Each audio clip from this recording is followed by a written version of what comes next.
I challenge you, point out a single unequivocal statement.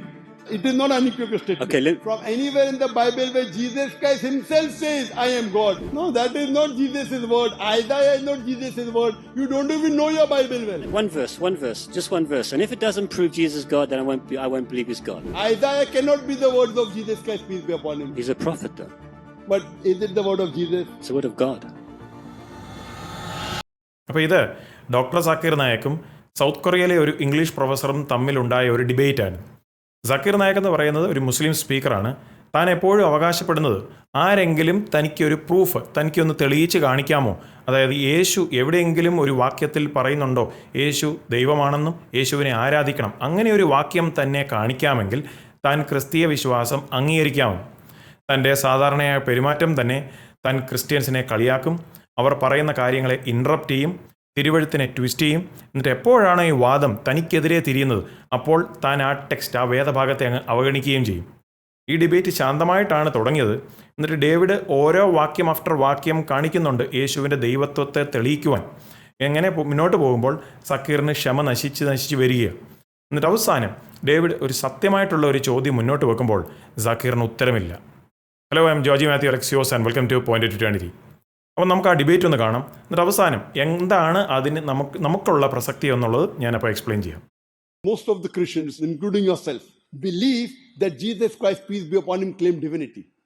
I'm telling you, there is not a single unequivocal statement in the complete Bible where Jesus Christ, peace be upon him, himself says that I am God, or where he says worship me. I challenge any Christian, if any Christian can point out any unequivocal statement, any unambiguous statement from anywhere in the Bible where Jesus Christ, peace be upon him, himself says that I am God, or he says worship me, I, Dr. Zakir Naik, am ready to accept Christianity now. Okay, In fact, if you read the Bible, Jesus Christ, peace be upon him, says, it's mentioned in the Gospel of John, chapter number 14, verse number 28. Jesus Christ, peace be upon him, said, my Father is greater than I. Gospel of John, chapter number 10, verse number 29. He said that my Father is greater than all. Gospel of Matthew, chapter number 12, verse number 28. I cast out devil with the Spirit of God. Gospel of Luke, chapter number 11, verse number 20. I with the finger of God cast out devil. Gospel of John, chapter number 5, verse number 30. I can of my own self do nothing.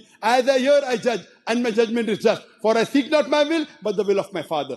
Anyone who says, I seek not my will, but the will of God, is a Muslim. Jesus Christ, peace be upon him, was a Muslim. It's clearly mentioned in the book of Acts, chapter number 2, verse number 22. Ye men of Israel, listen to this.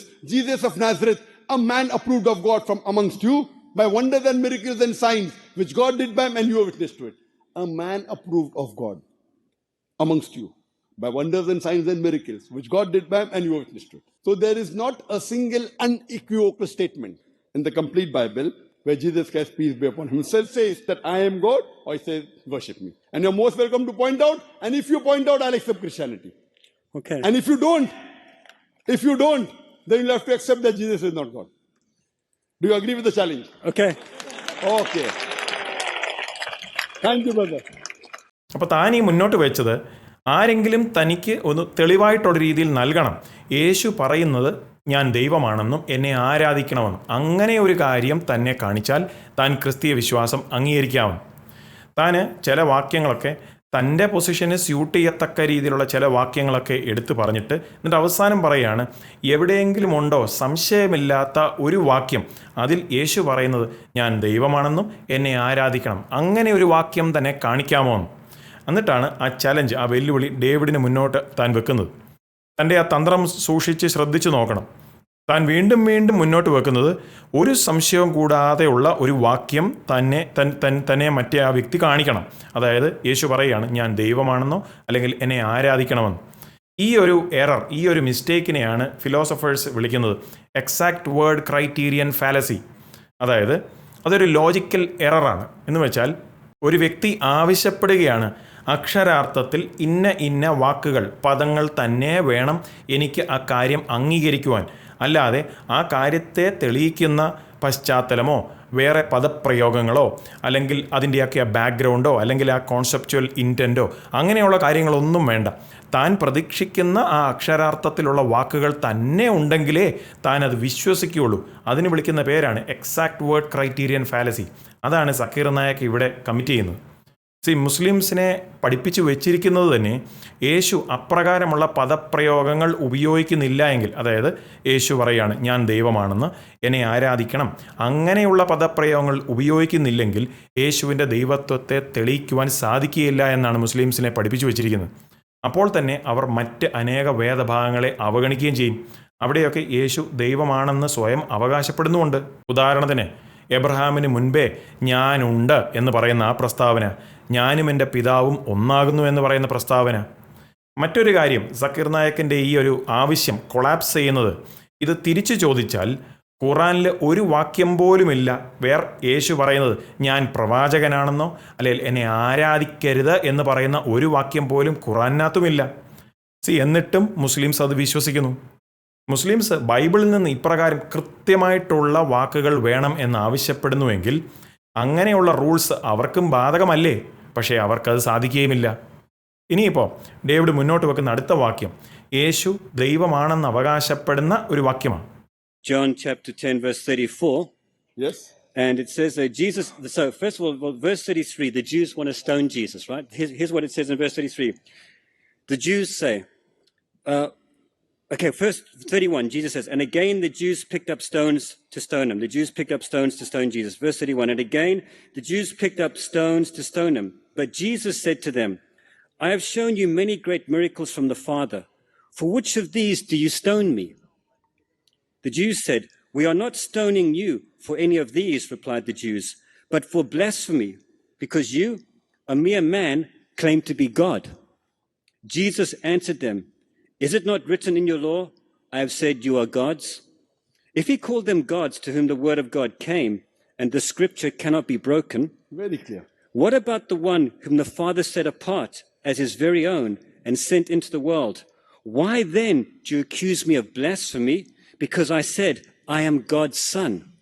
What does it mean? Tell me. So Jesus said, It's I am very God's clear. son. You have quoted very well. It proves Okay. my point very well. Okay, do not believe me unless I do what my Father does.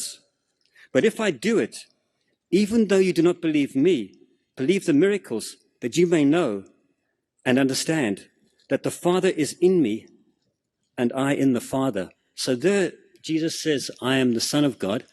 And the Jews, they understood from him that he's claiming to be God. This is no unequivocal statement. It's not an unambiguous statement at all. But he said, It is I am God's son. A God's son doesn't mean God. You know, God has got sons by the tons in the Bible. Adam is son of God. David is son of God. Ephraim is son of God. According to Romans chapter number 8, all those are led by the Spirit of God are sons of God. If you follow the commandment of God, you are a son of God. If I follow the commandment of God, I am son of God. This is idiom used. Romans chapter number 8 says, verse number 14, all those that are led by the Spirit of God are sons of God. If you are led by the Spirit of God, if you follow the commandment of God, according to the Bible, you are a son of God. If I follow the commandment of God, I am a son of God. I know very well that Jesus Christ, peace be upon him, was the messenger of God. He surely should be called the Son of God. Son, in the terminology of the Bible, there are many. So do you mean David is also God? Do you mean Ephraim is also God? Do you mean you are God? Do you mean I am God? But the Jews, they knew that, right? But Son of God is not God. If I say this is my son, does it make me him? No. Yeah. But from Jesus' teaching, the Jews understood his claiming divinity. ഇവിടെ David കൊണ്ടുവരുന്നത് യോഹന്നാൻ 10-31 മുതൽ 38 വാക്യം വരെയാണ്. അവിടെ യേശു എന്താണ് പറഞ്ഞത്? ഞാനും എൻ്റെ പിതാവും ഒന്നാകുന്നു. ആ പ്രസ്താവനെ കേട്ടുനിന്ന യഹൂദർക്ക് മനസ്സിലായി. അവർ യേശു ദൈവദൂഷണം പറയുന്നു എന്ന് പറഞ്ഞ് കുറ്റമാരോപിക്കുകയാണ്. ഡേവിഡ് ക്ലിയറായിട്ടുള്ള രീതിയിൽ പോയിന്റ് ഔട്ട് ചെയ്യുന്നുണ്ട്. യഹൂദർ അത് മനസ്സിലാക്കിയിട്ട് യേശുവിനെ കൊല്ലുവാൻ അവർ കല്ലുകളെടുത്തു, കല്ലെറിഞ്ഞ് യേശുവിനെ കൊല്ലുവാൻ. കാരണം അവർ തന്നെ പറയുന്നുണ്ട്, നീ മനുഷ്യനായിരിക്കെ നീ ദൈവമാണെന്ന് അവകാശപ്പെട്ടു, അതാണ് കുറ്റം. യേശു താനൊരു പ്രവാചകനാണെന്നോ അല്ലെങ്കിൽ ഒരു ധാർമ്മിക ടീച്ചറാണെന്നോ എന്നല്ല അവകാശപ്പെട്ടത്. യേശു ദൈവമാണെന്നായിരുന്നു ആ വേദഭാഗത്തിൽ യേശു അവകാശപ്പെട്ടത്. യേശു അത് ഉറപ്പിക്കുകയും ചെയ്തു, ഞാനും എൻ്റെ പിതാവും ഒന്നാകുന്നു. അത് ഡിവൈൻ നേച്ചർ, ദൈവികപരമായിട്ടുള്ള നേച്ചറിനെ തന്നെ ഷെയർ ചെയ്യുന്ന ഒരു കാര്യത്തെയാണ് യേശു വിരൽ ചൂണ്ടുന്നത്. പക്ഷേ സക്കീർ നായക്ക് ആ പശ്ചാത്തലത്തെ അവഗണിക്കുന്നു. എന്നിട്ട് പറയുകയാണ് ദൈവപുത്രൻ എന്ന് പറയുന്ന അതിൻ്റെ അർത്ഥം നമ്മളൊക്കെ സാധാരണ മക്കൾ, അതായത് മകൻ, മകൾ എന്ന് പറയുന്ന ആ ഒരു നോർമൽ രീതിയിലേക്കുള്ള രീതിയിൽ അങ്ങ് ലെവൽ കുറച്ച് കാണിക്കുകയാണ്. എവിടെയെല്ലാമാണോ യേശുവിനെ ദൈവപുത്രൻ എന്ന് വിളിക്കുന്നത് അവിടെയെല്ലാം യേശുവിൻ്റെ ദൈവത്വത്തിലേക്കാണ് അത് വിരൽ ചൂണ്ടുന്നത്. യോഹന്നാൻ 10-ാമത്തെ അധ്യായത്തിൽ യഹൂദർക്ക്, അതായത് കേട്ടുനിന്ന യഹൂദർക്ക് മനസ്സിലായി യേശു ദൈവമാണെന്ന് അവകാശപ്പെടുകയായിരുന്നു. നമുക്കിനി മുന്നോട്ട് പോയാൽ യേശു ആരെന്നുള്ളതാണ് അടുത്ത പോയിന്റ്. സക്കീർ നായക്ക് അതിനെ അവഗണിക്കുവാനും അതിനെ തള്ളിക്കളയുവാനായിട്ടുള്ള ശ്രമങ്ങൾ വളരെ വീക്കാണ്. This is John chapter 20 and it's verse it starts with verse 24 but and 28 actually, but 28. Thomas said to Jesus, "My Lord and my God." And Jesus said, "Because you have seen me, you have believed." Believed what? My Lord and my God. Jesus didn't say, "Thomas, that's rubbish. Don't call me God." But Thomas says to Jesus, right? Thomas says, Brother. "My Lord and my God." Then Jesus told him, "Because you have seen me, you have believed. Blessed are those who have not seen and yet have believed." So there again, Jesus accepts divinity. Doesn't say Read the like context. Read the context. You are quoting out of context. Okay, Gospel of John, chapter number 20. You start from verse number 25. It says that I want to touch and Yes, see yes. whether the imprint of the nails are there or not. So he Exactly. said, blessed are those who believe in me without seeing. Come and touch me. Then he says, oh my God. What does it mean? For example, if I say, oh my God, it is 5 o'clock. You will not say, don't call me God. It's exclamation. I'm talking to God. Oh my God, it is 5 o'clock. So you will not say, don't call me God. Dr. Pike, no. When I say, oh my God, it is 5 o'clock, will you say, Brother Zakir, why are you calling me God? You know I'm not calling you God. It's exclamation. So when he touches Jesus Christ, peace be upon him, and he sees the imprint of the nails, oh my God, he's not calling Jesus God. He's calling to his God. Suppose if I say, oh my God, it is 5 o'clock, is it blasphemy? Well, yeah, because you've just said God's name there with the kind of like a swear word. We can use God's name for good things. No, oh but- my God, I have to go. No, What's the problem? Well, It's not allowed. That's not good. I mean, Where Thomas. does it say it's not good? Tell me. Well, okay.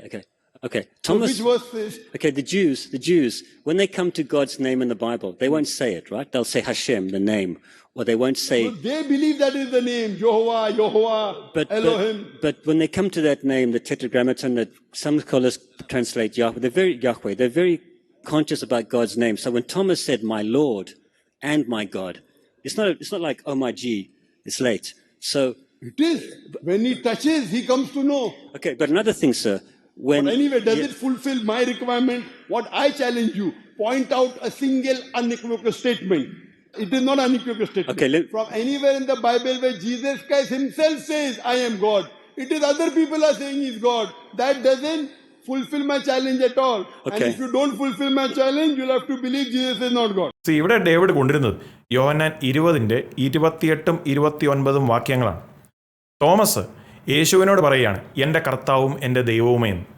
യേശു തോമസിനെ തിരുത്തുന്നില്ല. യേശു ആരാധനയെ സ്വീകരിക്കുകയാണ്. മറ്റെവിടെയെല്ലാമാണോ യേശുവിനെ മറ്റുള്ളവർ ആരാധിച്ചതും നമസ്കരിച്ചപ്പോഴും അതുപോലെ തന്നെ ഇവിടെയും തോമസിൻ്റെ പക്കൽ നിന്ന് യേശു ആരാധനയെ സ്വീകരിക്കുകയാണ്. പക്ഷേ ഇവിടെ സക്കീർ പറയുന്നത്, തോമസ് പറയുന്നത് വെറും ഒരു എക്സ്ക്ലമേഷനാണെന്നും യേശു ദൈവമാണെന്നുള്ള ആ ഒരു അഡ്രസ്സിങ് അല്ല ഇവിടെ ഉദ്ദേശിക്കുന്നതെന്നാണ് സക്കീർ പറയുന്നത്. സക്കീർ പറയുന്നത് നമ്മൾ സാധാരണ പറയത്തില്ലേ, ഓ എൻ്റെ ദൈവമേ എന്ന് പറയുന്ന ഒരു പദപ്രയോഗമാണ് തോമസ് ഉദ്ദേശിച്ചതെന്നാണ് സക്കീർ നായക്ക് പറയുന്നത്. ആൻഡ് ഡേവിഡ് കൃത്യതയോടുകൂടി തന്നെ പോയിന്റ് ഔട്ട് ചെയ്യുന്നുണ്ട്, അങ്ങനെ ഒരു യഹൂദൻ പറഞ്ഞാൽ അത് ദൈവദൂഷണമാണ്. കാരണം ദൈവത്തിൻ്റെ നാമം വെറുതെ എടുക്കുക. സക്കീറിൻ്റെ വാദത്തെ അക്സെപ്റ്റ് ചെയ്യണമെങ്കിൽ അല്ലെങ്കിൽ സ്വീകരിക്കണമെങ്കിൽ ഒരാൾ ആ വേദഭാഗത്തിൻ്റെ പശ്ചാത്തലവും ഗ്രാമറിനെയും രണ്ടിനെയും അവഗണിക്കണം. തോമസ് യേശുവിനോട് പറയുന്നത് ഗ്രീക്ക് ഭാഷയിൽ ഹോ കൊറിയോസ് മു കായ് ഹോ തെയോസ് മു, അതായത് അക്ഷരാർത്ഥത്തിൽ അതിൻ്റെ അർത്ഥം the Lord of me and the God of me, എൻ്റെ കർത്താവും എൻ്റെ ദൈവവുമേ. ഇത് വളരെ ഡയറക്റ്റായിട്ടുള്ളൊരു പ്രസ്താവനയാണ്. യേശുവിലേക്ക് നയിക്കപ്പെടുന്ന ആരാധന, യേശുവിന് കൊടുക്കുന്ന ഒരു ആരാധനയിലേക്ക് അത് വിരൽ ചൂണ്ടുന്നു. എന്നിട്ട് യേശു എന്താണ് ചെയ്തത്? യേശു തോമസിനെ തിരുത്തിയോ? ഇല്ല. യേശു ആ ആരാധനയെ സ്വീകരിച്ചു. എന്നിട്ട് യേശു പറഞ്ഞത് എന്താ? നീ എന്നെ കണ്ടതും കൊണ്ട് നീ എന്നിൽ വിശ്വസിക്കുന്നു. ബൈബിളിൽ എവിടെയെല്ലാം ആരാധന തെറ്റായിട്ടുള്ള രീതിയിൽ ദൂതന്മാർക്കോ അപ്പോസ്തോലന്മാർക്കോ ആരെങ്കിലും നൽകിയിട്ടുണ്ടെങ്കിൽ ഉടൻ തന്നെ അവരത് തിരുത്തിയിട്ടുണ്ട്. അവർ പറയും, എന്നെ അല്ല നമസ്കരിക്കേണ്ടത്, ഞാൻ വെറും ഒരു ദൂതനാണ്, ഞാൻ വെറും ഒരു മനുഷ്യനാണ്, ഞാൻ വെറും ഒരു പ്രവാചകനാണ് എന്നും പറഞ്ഞ് അവർ തിരുത്തിയിട്ടുണ്ട്. പക്ഷേ ഇവിടെ യേശു ആരാധനയെ അംഗീകരിക്കുക, സ്വീകരിക്കുക. യോഹന്നാൻ തൻ്റെ സുവിശേഷത്തിൻ്റെ അവസാനത്തേക്കുള്ള ആ ഭാഗത്തിൽ കൃത്യമായിട്ടുള്ള രീതിയിൽ ഈ ഒരു നിമിഷത്തെ പ്ലേസ് ചെയ്തിരിക്കുക. കാരണം യോഹന്നാൻ ആ ഭാഗം അവിടെ ഉൾപ്പെടുത്തുന്നതിൻ്റെ ഉദ്ദേശം യേശു ആരെന്നുള്ളത് കേൾവിക്കാർ, വായിക്കുന്നവർ മനസ്സിലാക്കണം. ക്രൂശിക്കപ്പെട്ട ഉയർത്തെഴുന്നേറ്റ കർത്താവ് അവിടുന്ന് 100% ദൈവമാണെന്നുള്ളത് കേൾവിക്കാരും വായിക്കുന്നവരും മനസ്സിലാക്കണം. ആൻഡ് പിന്നീട് ഡേവിഡ് വീണ്ടും വീണ്ടും ഓരോ വാക്യങ്ങൾ മുന്നോട്ട് വെക്കുന്നുണ്ട്, യേശുവിൻ്റെ ദൈവിക പദവികൾ. അവിടെയെല്ലാം അങ്ങനെ മുന്നോട്ട് പോകുമ്പോൾ സക്കീറിന് അതൊന്നും എക്സ്പ്ലെയിൻ ചെയ്യാൻ പറ്റുന്നില്ല. What was Jesus' favorite term for himself when he walked the earth? What was his favorite term? He was also called a son of man. Right, Son of Man. Now, I'm going to come to your point. The Son of Man in Jewish literature is a divine figure. If you go to I'm also son of man. yeah, but Forget about Jewish scripture and divine figure. okay, but if you go, You have to point out a single unequivocal statement. I call myself a son of man. Do you mean I'm calling myself to be a god? Brother, are you son of man or not? Are you a son of man and a woman, correct? yes. And yes. So do you mean you're a god? Oh, you're blaspheming and ask them to stone you. Yes, but when Jesus was in front of the high priest and he said, I'm the Son of Man, they said, okay, he's spoken blasphemy. So they understood something very unique about the term Son of Man. And Son of man has various different meanings. I told exactly, you unequivocal. Exactly. Okay, Brother, so you understand English? Unequivocal statement. well, Unambiguous statement. You are being ambiguous. Oh my God, somebody else is saying. It's unequivocal. And when Jesus Christ, peace be upon himself, says that I am God. I say I'm son of man. You said you're son of man. Do you mean to say you're saying you're God? ഇവിടെ David highlight ചെയ്യുന്ന ആ ഒരു സംഭവം, യേശു മനുഷ്യപുത്രൻ എന്നുള്ള പദവി യഹൂദ മഹാപുരോഹിതൻ്റെ മുമ്പിൽ ഉപയോഗിക്കുക. അങ്ങനെ അവർ യേശു ദൈവദൂഷണം പറയുകയാണെന്ന് പറഞ്ഞ് കുറ്റം ആരോപിക്കുക. എന്നിട്ട് സക്കീർ നായക് പറയുന്നത് അത് സാധാരണയായി മനുഷ്യപുത്രൻ, അതായത് മനുഷ്യൻ്റെ പുത്രൻ എന്ന് പറയുന്ന ആ നോർമൽ രീതിയിലാണ് പറയുന്നതെന്നാണ് സക്കീർ പറയുന്നത്. താൻ ആ ഒരു പശ്ചാത്തലത്തെയും യഹൂദ അണ്ടർസ്റ്റാൻഡിങ്ങിനെയും എല്ലാം കംപ്ലീറ്റ് ആയിട്ട് അവഗണിച്ചുകൊണ്ടാണ് അങ്ങനെ ഒരു വാദം മുന്നോട്ട് വെക്കുന്നത്. ബൈ ദ വേ, ത്രിയേകത്വത്തെ പറ്റിയുള്ള ഒരു സന്ദേശത്തിൽ ഞാൻ എക്സ്പ്ലെയിൻ ചെയ്യുന്നുണ്ട് എങ്ങനെയാണ് യേശു കൃത്യമായിട്ടുള്ള രീതിയിൽ ദൈവമാണെന്ന് അവകാശപ്പെട്ടത്. അത് ഈ മഹാപുരോഹിതൻ്റെയും യഹൂദ മതപണ്ഡിതന്മാരുടെ മുമ്പിൽ യേശു അവകാശപ്പെട്ടതും അവർക്കത് തിരിച്ചറിഞ്ഞതുമെല്ലാം ഞാൻ ആ സന്ദേശത്തിൽ എക്സ്പ്ലെയിൻ ചെയ്യുന്നുണ്ട്. ആ സന്ദേശത്തിൻ്റെ ലിങ്ക് ഞാൻ ഡിസ്ക്രിപ്ഷനിൽ കൊടുത്തേക്കാം. അതുകൂടെ നിങ്ങൾ ചേർത്ത് കാണുമെങ്കിൽ ഈ ഒരു വിഷയത്തെക്കുറിച്ച് കുറച്ചുകൂടെ കാര്യങ്ങൾ നിങ്ങൾക്ക് മനസ്സിലാവും. ഇനിയിപ്പം ഡേവിഡ് കൊണ്ടുവരുന്നത് വെളിപ്പാട് പുസ്തകം 1:8 വാക്യത്തിൽ യേശു പറയുന്നു, ഞാനാണ് ആൽഫയും ഞാനാണ് ഒമേഗയും, അതായത് ആദിയും അവസാനവും ഞാനാണ്. താൻ ഇതും പറയുന്നുണ്ട്. യെശയ്യാ പ്രവാചകൻ്റെ പുസ്തകത്തിൽ ആദ്യവും അവസാനവും എന്ന് പറയുന്ന ആ പദപ്രയോഗം ഉപയോഗിക്കുന്നത് യഹോവയായ ദൈവത്തിന് മാത്രമുള്ള പദവികളാണ്. right, in the Old Testament, okay, God calls himself the beginning and the end, right? The beginning in Isaiah, right? The Alpha and Omega in Greek, right? And Jesus Christ in Revelations, he claims that exactly. He says in Revelation chapter 1 verse 8, I am the Alpha and the Omega, says the Lord God, who was and is. In no way. So that's in the book of Revelation. Alpha and Omega means he's the beginning and he's the end. He had a beginning in the stable. If he's the beginning, he was born in a stable. He's not the beginning of the world. It means in the law, at the time of Moses. For the law at that time, what Moses taught was Alpha and Omega. At the time of Jesus, peace be upon him, in the law, he was Alpha and Omega. At the time of Prophet Muhammad, peace be upon him, Prophet Muhammad is Alpha and Omega as far as the law is concerned, because they are the messengers of God. That does not mean that he is the beginning and the end. He was born in a stable. How can he be the beginning? Anyone who knows little bit knowledge about the Bible will agree that he was not the beginning. There were many people before him. He was not the beginning. David point out ചെയ്യുന്നത്, യേശു പറയുകയാണ്, ഞാനാണ് ആൽഫയും ഒമേഗയും. താൻ ദൈവമാണെന്ന് അവകാശപ്പെടുകയും ആ ഒരു പദവി പഴയ നിയമത്തിൽ യഹോവയ്ക്ക് മാത്രം അവകാശപ്പെട്ട ഒരു പദവിയുമായിരുന്നു. സക്കീർ പറയുന്നത് യേശുവിൻ്റെ ബിഗിനിങ് അല്ലെങ്കിൽ യേശുവിൻ്റെ തുടക്കം കാലിത്തൊഴുത്തിലായിരുന്നെന്ന്. അതിൽ നിന്ന് വ്യക്തമായി മനസ്സിലാക്കാം, തനിക്ക് പശ്ചാത്തലമോ ആ ടൈറ്റിൽ, ആ പദവിയോ അല്ലെങ്കിൽ ഡിവൈൻ ഐഡൻറ്റിറ്റി, യേശു ഉപയോഗിക്കുന്ന ദൈവിക പദവികളെപ്പറ്റി ഒന്നും അറിവില്ല. ഇനി അടുത്ത മോമെൻ്റാണ് ശ്രദ്ധിക്കേണ്ടത്. കാരണം അത് സക്കീർ നായക്കിനെ ട്രാപ്പ് ചെയ്യാണ്. താൻ അത് അവഗണിച്ചാൽ, തള്ളിക്കളഞ്ഞാൽ താൻ ഇസ്ലാമിനെ തന്നെ തള്ളിക്കളയേണ്ടി വരും. I do believe in one God, just one God, eternally God. existing in three people, Three people. Where does in three separate persons. talking about Trinity? Yeah, let me read this verse. Wait. Trinity. Yes, that's right. Show me anywhere in the Bible the word Trinity doesn't exist in the Bible. That's right. The No word Trinity. Trinity doesn't exist in the Bible, That's true. That's true. but it exists in the Quran. Do you know that? Yes, I know. You know It's- that. It says in the Quran, do not say the word Trinity. That'll be better. Surah Nisa, chapter Right. 4, verse 171. Wala taqulu salasa. Don't say Trinity. Intaw khair lakum. This has stopped it better for you. Right. You follow it? So, The word Trinity doesn't exist in the Bible. can I read a verse Old Testament then? This will prove Jesus is God. If I can read this one verse. And from if the it Old doesn't prove, will you believe Jesus is not God? If it doesn't prove Jesus is God, then I won't believe he's God. Okay. So it's Isaiah chapter 6, chapter 9. Isaiah chapter 9, and it's verse 6, right? It says this. Okay, this is Isaiah, the prophet. But it's the prophet Isaiah. He says, "For to us a child is born, to us a son is given, and the government will be on his shoulders, and he will be called Wonderful Counselor, Mighty God, Everlasting Father, Prince of Peace." This child, this son will be called Mighty God, Isaiah is saying. Where does it say that is Jesus? Where does it say?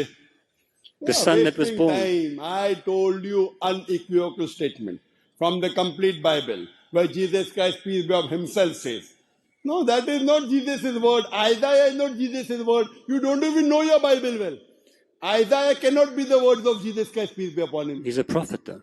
But is it the word of Jesus? It's the word of God. And Isaiah is saying a The son whole will be Bible, born. the whole Bible, Jesus Christ, peace be upon him, hardly spoke a few pages. There's something like Red Letter Bible. Do you know of that? Yeah. Red Letter Bible. The red letter, if you put it, won't even hardly 1 or 2 pages of the newspaper. Correct? I want you to quote from there because that is the word of Jesus. Didn't I tell you I believe in Injile Isa? I don't believe in Injile Isaiah. I believe in Injile Jesus. So now we have again failed. ഇവിടെ David കൊണ്ടുവരുന്നത് യെശയ്യാവിൻ്റെ പുസ്തകം 9:6 വാക്യമാണ്. നമുക്കൊരു ശിശു ജനിച്ചിരിക്കുന്നു, നമുക്കൊരു മകൻ നൽകപ്പെട്ടിരിക്കുന്നു, ആധിപത്യം അവൻ്റെ തോളിലിരിക്കും, അവൻ അത്ഭുതമന്ത്രി, വീരനാം ദൈവം, നിത്യപിതാവ്, സമാധാനപ്രഭു എന്ന് പേർ വിളിക്കപ്പെടും. യെശയ്യാവിൻ്റെ പ്രവചനം യേശുവിന് ഏകദേശം 700 വർഷം മുമ്പ് വന്ന ഒരു പ്രവചനമാണ്.